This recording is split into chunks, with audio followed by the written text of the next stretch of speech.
guys, it's Aliesha, or you can call me Li. Welcome back to my channel. Today we are talking about how to always remain unbothered. I think the art of remaining unbothered is so important, especially when you are trying to become your dream woman, or just anything in general, especially when you get older, because you do not want people to take you out of your character, especially when this generation, kind of my generation honestly, always talks about like getting your lick back and things like that. Like I'll see stuff on like Instagram about getting your lick back or getting revenge, and I totally do not agree with that, because I think there are consequences that are associated with like getting your lick back, or consequences when it comes to seeking out revenge or trying to hurt somebody else. And I just think that there are definitely better ways to go about something rather than trying to hurt somebody or trying to I'm bothered by what this person is doing or what this person is saying. And it's not to say that you let people walk all over you, but that you just don't care, you move on with your life, and you know that you have better things to do than worry about what people think about you or somebody trying to hurt you. I'm going to tell you about a couple things that helps me to always remain unbothered, and how you can actually remain an unbothered woman slash queen girl, because we don't got time we don't have time to be bothered, okay? We don't have time. So my first tip that I want to get into is always have things going on for yourself. Oh my goodness, this has changed my life, because honestly, when I had more going on for myself, when I had more to lose, I stopped feeling like I had to entertain certain things, certain people, certain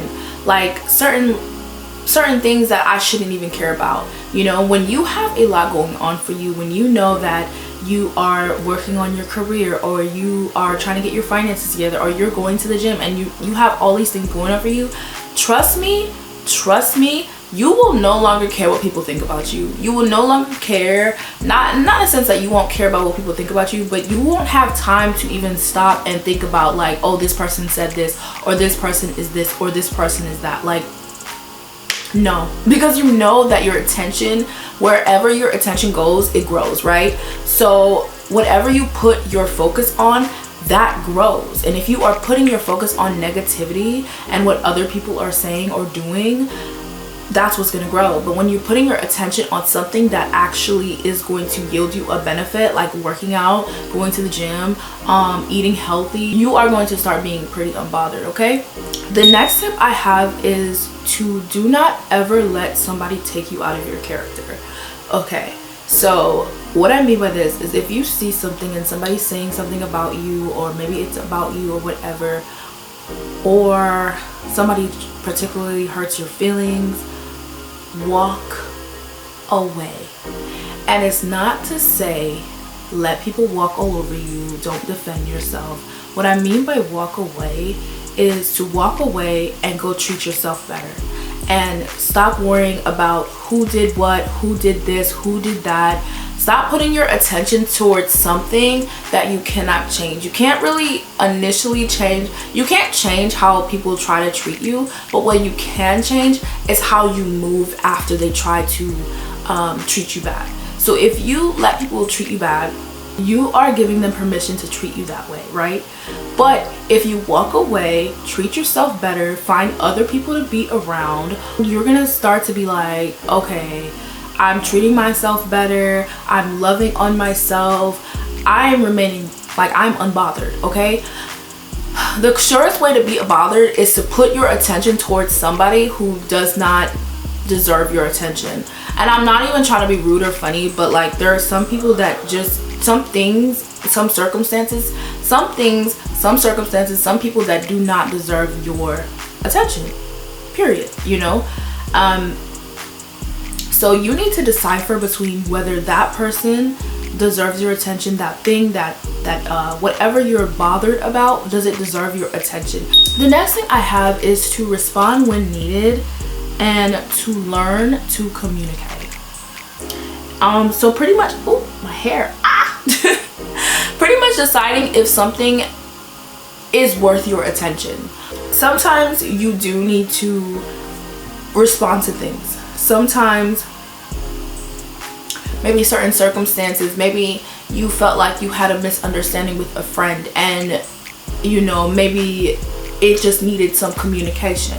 You know, maybe it wasn't that they tried to hurt your feelings, or maybe it wasn't that you know, they were being rude to you or whatever. Maybe it was just some kind of miscommunication.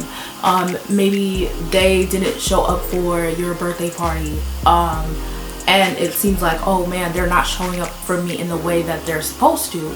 Maybe that happened, right? And maybe you think like, oh, this person is not a good friend, I'm going to lash out at them, I'm going to be angry, I'm going to hurt them.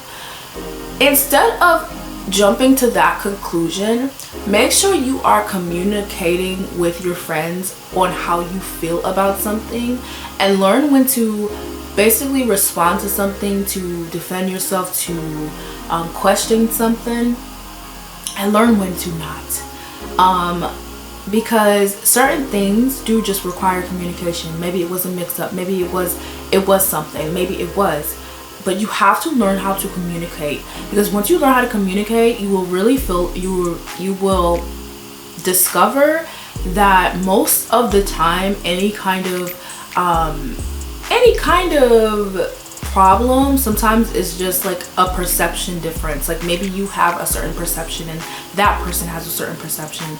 So make sure you are communicating rather than jumping the gun and feeling like you have to be bothered by whatever somebody is doing, whatever somebody is, you know, they didn't show up to your birthday party or whatever. Make sure you are communicating, okay? My next tip is to sit with your feelings. Always sit with your feelings and find healthy ways to cope. And I think this is where people like try to get their lick back at or get revenge, is they don't truly sit with their feelings and think about the consequences that could happen once you are trying to seek revenge, or once you're trying to lash out, or you know, you're so angry at something that you feel like you have to put your attention toward it because you're angry, right? If you would let yourself sit in your feelings, if you would let yourself breathe, if you would let yourself understand your feelings, once you sit in your feelings and understand how you feel, you wouldn't overreact to something that doesn't need to be overreacted to. If you learn to sit with your feelings, learn to heal from your feelings, in a sense of like, if this thing is hurting you, learn to heal from it, journal it out, understand your feelings, you will soon find that you are an unbothered woman, okay? But honestly, ask yourself, is this gonna benefit you in any way? Is this something that really you should put your attention toward? Is this something that's gonna help you grow in life? Is this something that's gonna make you money? Because if it isn't, then why do you care? Why do you care? You know, why do we care so much about certain things when it's not even gonna help us? You know, I get it, I totally get it. Like sometimes I find myself like caring, but then I have to realize, like, I have to ask myself, like, is this benefiting me in some way? Is this really like, is this something I really should be worried about or whatever? Is this something I should be bothered by? And then when I answer myself and I'm like, no, I'm like, oh, okay. moving on. The next one I have is to protect your energy always. If you know that somebody triggers you, something triggers you, why do you keep entertaining it? Do not entertain anything that's going to trigger you or propel you backward in your, say you're on a self-love healing journey, protect that energy, okay? Do not allow yourself to get mixed up in things that are actually going to ruin the work you have done with yourself. And if you know that you're gonna be triggered by certain things, why are you placing yourself in that circumstance? You know what I'm saying? I know it's easier said than done, but for real, we need to stop putting ourselves in positions where we can be hurt, where we feel uncomfortable, where we feel anxious. Protect your energy. Always protect it, okay? Also, my next tip is to know that people's opinions about you or people saying things is a reflection of who they are and not necessarily a reflection of who you are. People see the world through their own lens, their perception, their experiences. And if you know, you get triggered by somebody's opinions or you get triggered by how somebody is acting, you have to know that this isn't a reflection of who you are. Changing your thoughts to that, having that perception of people and knowing like, hey, this person is just, that's just them or whatever, or that's just what that person thinks, and not adopting that really does truly make you unbothered, because you're like, okay, well, that's what you think, you know, like that's you, you know, and you start to adopt your own identity of what you think. But it is so important to always protect your energy, and if you have to walk away from things that are bothering you, that are triggering you, that are going to get you out of your character, then do it, because you always want to remain in your character. You don't always want to, you don't want to seek revenge. You don't want to seek hurt. You don't want to hurt somebody else just because they hurt you. You want to walk away with your dignity, with your character, with who you are as a person. You don't ever want to treat somebody how they treated you. Yes, it may hurt, but go heal, go sit, go heal, go sit in your feelings, you know, cry. It's okay to cry, and move on with your life and treat yourself the way that you want to be treated, and stop messing with that person, okay? And my last tip is, know that what you think about yourself holds more weight than what somebody thinks about you, okay? What somebody thinks about you is none of your business. And I have to tell myself this all the time. What somebody thinks about me is none of my business, okay? What I think about myself holds more weight than what somebody else thinks about me, okay? I cannot control how people see me. I can't control how people view me. Of course I can control like how kind I am or the things that I say, but I can't always control how somebody's going to perceive me. And there's no need to always get triggered by how people think about you, because what you think about you is more important than what somebody else thinks about you. So that was the end of my video on how to always remain unbothered and how to stop caring about what other people think. Yes, it's not easy. I know I know it's easier said than done, but you have to honestly just learn the art of just being unbothered, learn how to navigate having more things going on for you. And I feel like once you do that, you stop caring about what other people think. So I hope you guys enjoyed this video. You have a lovely day. Bye.